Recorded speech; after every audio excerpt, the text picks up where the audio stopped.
Donc, quand on dit que nous sommes assis ensemble avec lui, c'est vraiment comme ça. Quand on dit que nous sommes liés avec lui, nous formons un seul corps avec le Christ. C'est vraiment comme ça. Ce n'est pas juste une façon religieuse de présenter les choses. Non, c'est exactement comme ça. Oh my!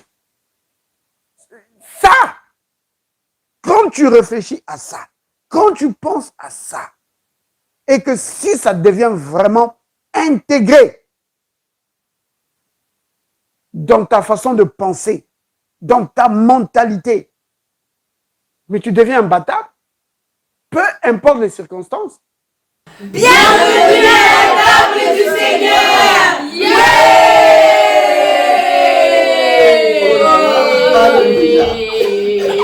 Ça, c'est merveilleux.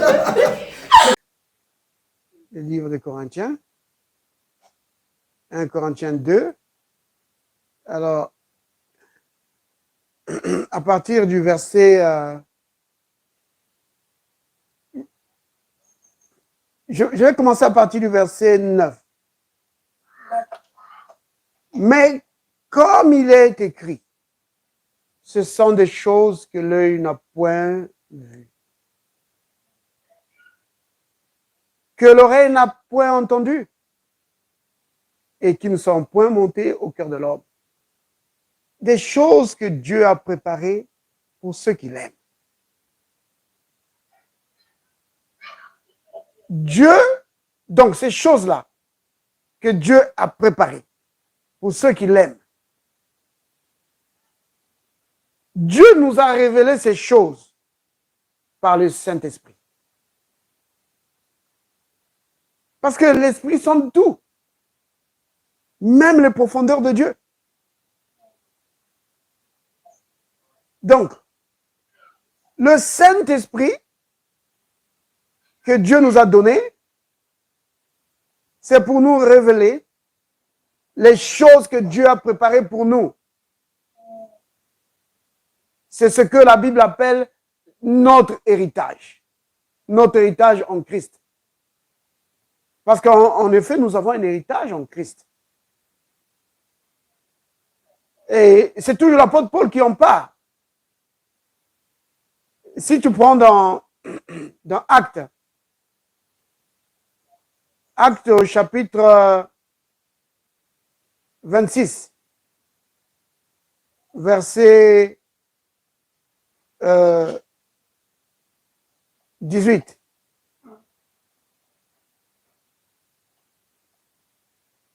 Alors, regarde ça.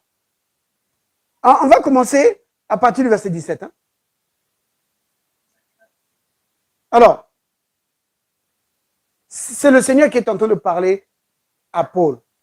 En réalité, l'apôtre Paul est en train ici de relater son expérience qu'il a vécue sur le chemin quand il allait vers Damas. C'était le jour où vraiment il a rencontré le Christ. Ce jour-là, le Christ aurait pu le tuer. Mais le Christ est venu plutôt pour se révéler à lui. C'est cela l'amour du Seigneur. Parce que ce que cet homme faisait, ce que l'apôtre Paul faisait, c'était très grave. Très grave. Il persécutait le Christ. C'est le Christ lui-même qui lui a dit. Donc, ça c'est dans Actes chapitre 9, on peut le voir également. Le Christ dit, Saul, Saul, pourquoi? Pourquoi me persécutes-tu? Il ne dit pas, pourquoi tu persécutes l'Église? Il dit, Saul, tu me persécutes. En persécutant ces gens, tu touches à moi. Parce que eux et moi, nous sommes un seul corps. Oh, c'est merveilleux. Rien que la révélation de cette notion du corps de Christ. Si un chrétien comprend ça, ça te fait monter dans la foi. Parce que tu es lié à Christ. Ça veut dire que ce que le Christ est, toi tu l'es aussi. Ce qu'il possède, toi aussi tu le possèdes. Celui qui s'attaque à toi s'attaque à Christ. Donc tu es imbattable. Tu es imbattable. C'est pourquoi le Christ il dit que ceux qui croient en lui, ils vont chasser les démons. Parce que le chrétien ne forme qu'un seul corps avec le Christ. Donc l'autorité du Christ, c'est notre autorité. Sa vie, c'est notre vie.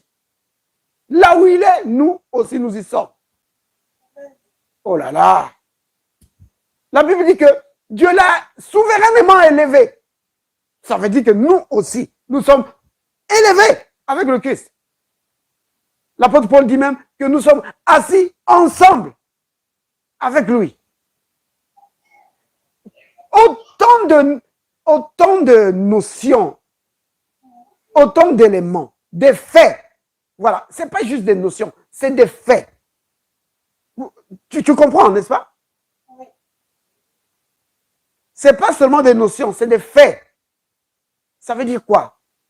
Des faits réels. Oui, c'est comme ça. Les choses sont vraiment comme ça.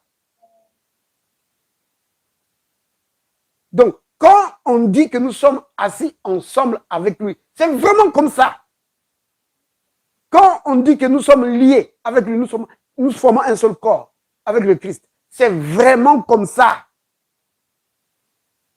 Ce n'est pas juste une façon religieuse de présenter les choses. Non, c'est exactement comme ça. Oh my! Ça, quand tu réfléchis à ça, quand tu penses à ça, et que si ça devient vraiment intégré dans ta façon de penser, dans ta mentalité, mais tu deviens imbattable, peu importe les circonstances. Oui. Tu peux vraiment dire comme l'apôtre Paul, que dans toutes ces choses, je suis plus que vainqueur. Oui, rien ne peut me nuire. Oh Seigneur, merci. Donc, c'est pourquoi l'apôtre Jean, lui, il dit, dans 1 Jean 3, au verset 1, il dit, regardez, réalisez de quel amour. Réalisez la grandeur de l'amour dont Dieu nous a aimés pour faire de nous ses enfants, c'est-à-dire les membres de sa famille. Des gens qui partagent la même vie avec lui. Les gens qui partagent le même domaine, la même résidence que lui. Parce que nous sommes les gens de sa maison. Aïe. Oh Seigneur, merci. Merci mon Seigneur. Oh Seigneur, merci. Béni soit ton Saint-Nom. Béni soit ton Saint-Nom, mon Seigneur.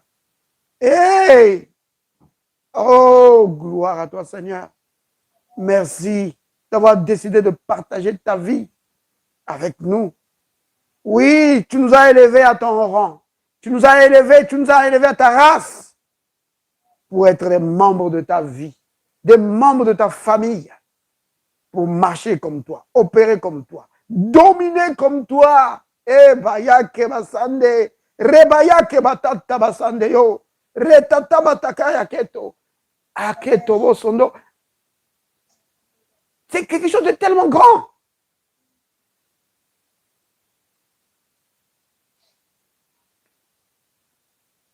Membre de la famille de Dieu. Donc, tout ça, c'est notre héritage. L'héritage des enfants de Dieu. Et l'apôtre Paul dit que c'est un héritage glorieux. Là, il dit c'est la richesse de la gloire de l'héritage. C'est merveilleux.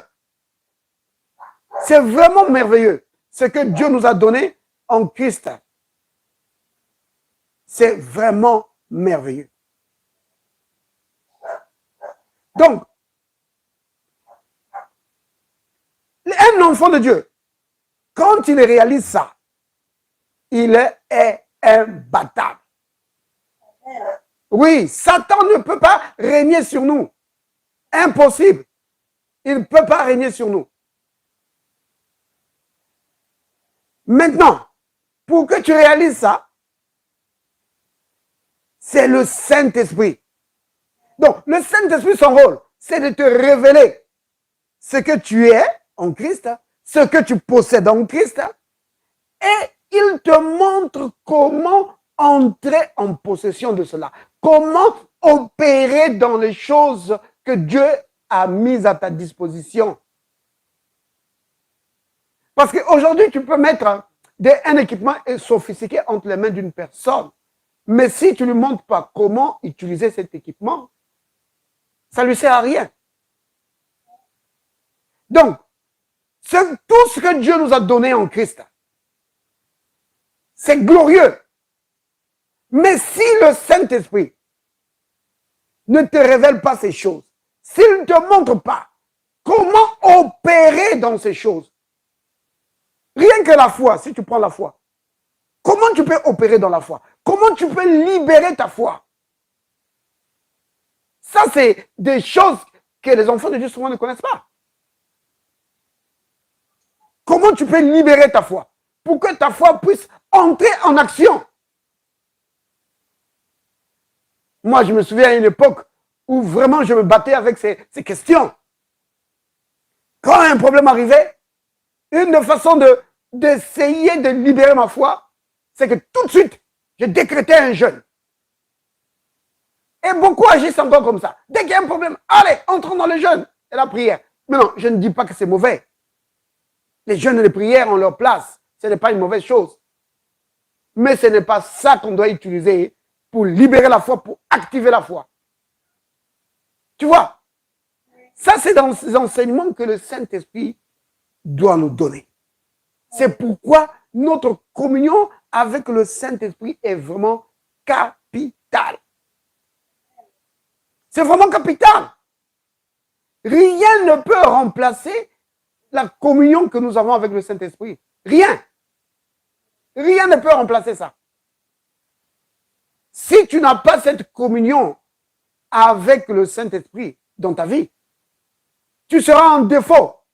Oui, devant les situations de la vie, tu vas être en défaut. C'est-à-dire que tu es démuni. Voilà, c'est cela. Tu es démuni, tu ne sais pas quoi faire. Notre communion avec le Saint-Esprit, c'est quelque chose de très, très important. À ne pas négliger. Et le Saint-Esprit n'est pas au ciel, il est en toi. Il est là. Chaque enfant de Dieu a l'Esprit de Dieu en lui. Peu importe ce que les hommes religieux peuvent dire. Chaque enfant de Dieu a l'Esprit de Dieu en lui. C'est ce que les Écritures disent. Notamment dans Romains 8, 9. Que celui qui n'a pas l'Esprit de Christ ne lui appartient pas. C'est-à-dire que celui qui est à Christ a l'Esprit de Christ. C'est cela. C'est aussi simple que ça. Je peux ajouter une autre écriture. 1 Corinthiens 6, verset 17. Celui qui s'attache au Seigneur est avec lui un seul esprit. C'est-à-dire que le jour où tu acceptes le Christ comme ton sauveur, comme ton Seigneur, ce jour-là, il y a une union spirituelle qui se passe entre ton esprit et le Saint-Esprit, qui est l'Esprit du Seigneur. Donc, je pense que ces deux passages devaient régler cette question. Alors, je reviens ici, donc dans Actes, chapitre 26. Alors, le Seigneur dit ceci à Paul. Donc c'est le verset 17 que je lis. J'étais choisi du milieu de ce peuple et du milieu des païens vers qui je t'envoie. Pourquoi? Afin que tu leur ouvres les yeux. Vous entendez ça? Donc, la première chose Donc là, le premier point, ou la première mission de l'apôtre Paul, ouvrir les yeux des païens, c'est-à-dire ceux qui n'étaient pas des juifs, ceux qui étaient loin des alliances, loin des promesses. Maintenant, l'apôtre Paul avait la mission de leur ouvrir les yeux. Pourquoi? Pour qu'ils passent des ténèbres à la lumière. Donc, ici, nous réalisons que celui qui ne connaît pas Dieu, il vit dans les ténèbres. C'est ce que les Écritures disent. C'est ce que le Christ est en train de dire à Paul. Que ces gens vivent dans les ténèbres.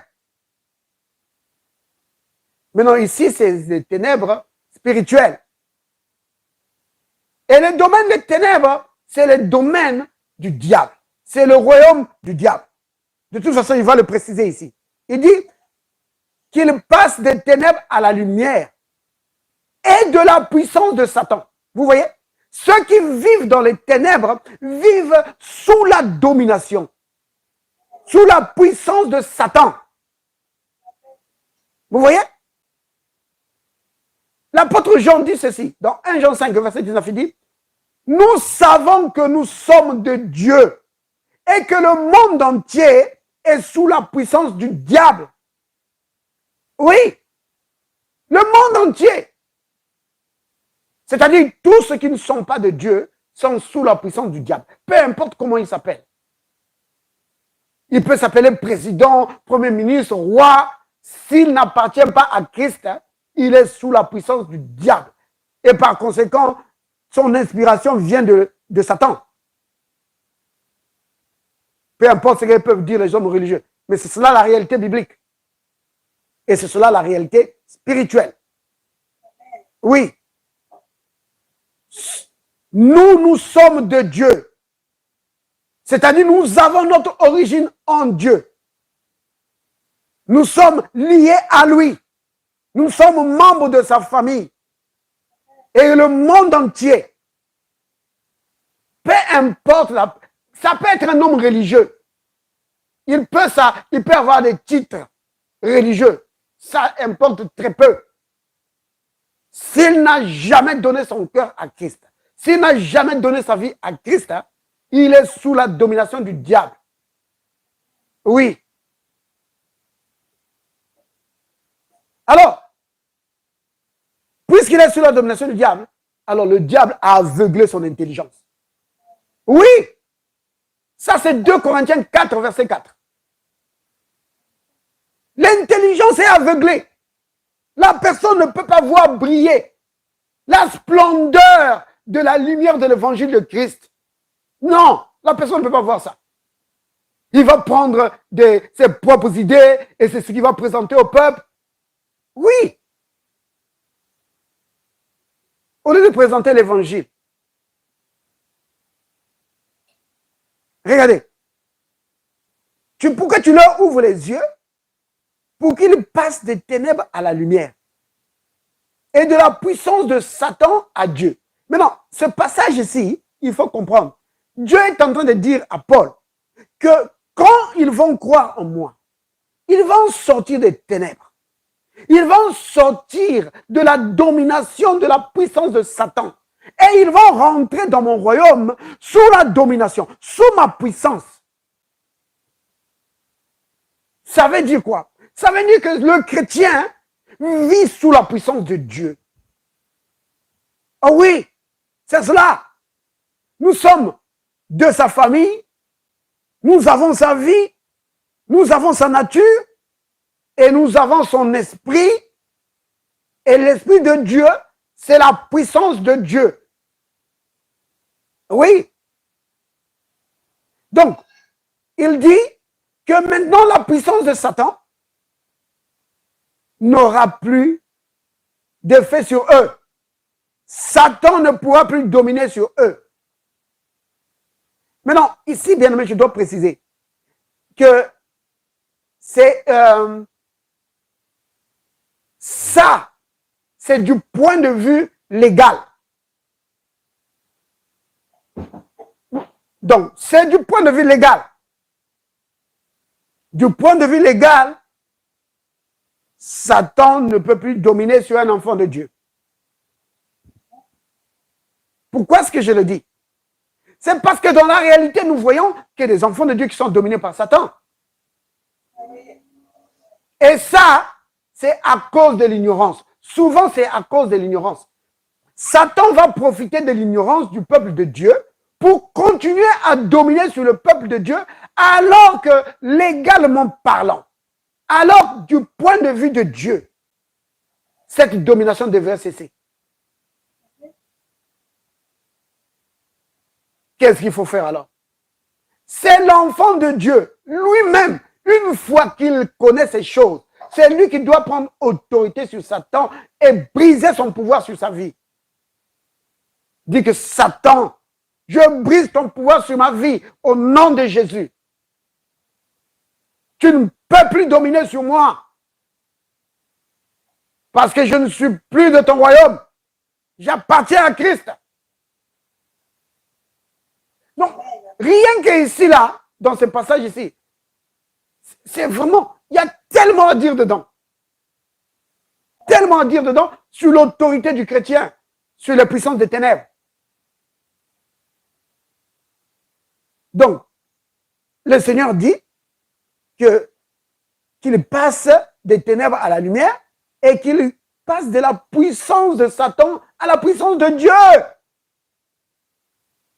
Maintenant, pour qu'il reçoive par la foi en moi le pardon des péchés et l'héritage avec les sanctifiés. Voilà. Pour qu'il reçoive par la foi en moi. Donc, par ta foi en Jésus-Christ, tu reçois le pardon des péchés, mais ce n'est pas tout. Il y a tout un héritage qui vient avec ça. Oui. Et beaucoup, nombreux se sont contentés du pardon. Que le Seigneur m'a pardonné mes péchés, c'est très bien. Mais ce n'est pas tout. Ce n'est pas tout. Il y a tout un héritage qui vient avec ça. Et j'en ai déjà parlé ici. Oui, l'héritage du chrétien. Et dans 1 Corinthiens 2 qu'on a lu tout à l'heure, cet héritage-là que le Seigneur t'a donné, le rôle du Saint-Esprit, c'est de te révéler cela et de te montrer comment tu peux posséder cela, comment tu peux jouir de ton héritage. Donc, tu dois rester connecté avec le Saint-Esprit pour savoir comment tirer profit de cela devant les situations de la vie. Si tu trouves un blocage, rapproche-toi de l'Esprit de Dieu. Consulte le Saint-Esprit. Demande-lui, Saint-Esprit, pourquoi il y a un blocage ici? Pourquoi? Montre-moi comment je vais débloquer cela. Tu pries, ça ne change pas. Demande au Saint-Esprit, il est là pour t'aider. Du Saint-Esprit. Je suis censé triompher de cette situation. Mais pourquoi il y a un blocage? Qu'est-ce que je ne fais pas? Ou qu'est-ce que je fais mal? C'est notre enseignant, c'est notre guide. Et on le néglige souvent. C'est comme quelqu'un qui a un GPS dans sa voiture. Le GPS peut le conduire partout. Mais la personne décide d'ignorer le GPS. Et se retrouve perdu quelque part. Il se retrouve perdu. Mais normalement, avec un GPS, tu ne devais pas te perdre. Mais la personne est perdue. Et il a même oublié qu'il y a un GPS. Mais prends le GPS, demande au GPS où se trouve telle adresse. Le GPS va t'emmener jusque-là. Et le rôle du Saint-Esprit, c'est cela. C'est nous guider, nous conduire. Pourquoi? Parce que Dieu veut que nous puissions vivre dans la victoire. C'est cela. Dans son amour, notre Père veut que ses enfants vivent dans la victoire. Oui. Oh, comme la Bible dit, voyez et sentez comment le Seigneur, il est bon. Il est vraiment bon pour nous. Il a envoyé son esprit pour être notre guide. Pas seulement pour nous communiquer la vie, pas seulement pour nous rendre très spirituels, mais pour nous conduire dans les choses de la vie pour que nous puissions vaincre. Oh, béni soit le nom du Seigneur. Alors, on va dire ceci, Père, merci pour le Saint-Esprit. Il est mon guide. Il est mon enseignant. C'est lui qui me fait triompher devant les situations de la vie. Père, merci de m'avoir appelé à une vie de victoire. Béni sois-tu. Au nom de Jésus. Amen. Alléluia. Béni soit le nom du Seigneur.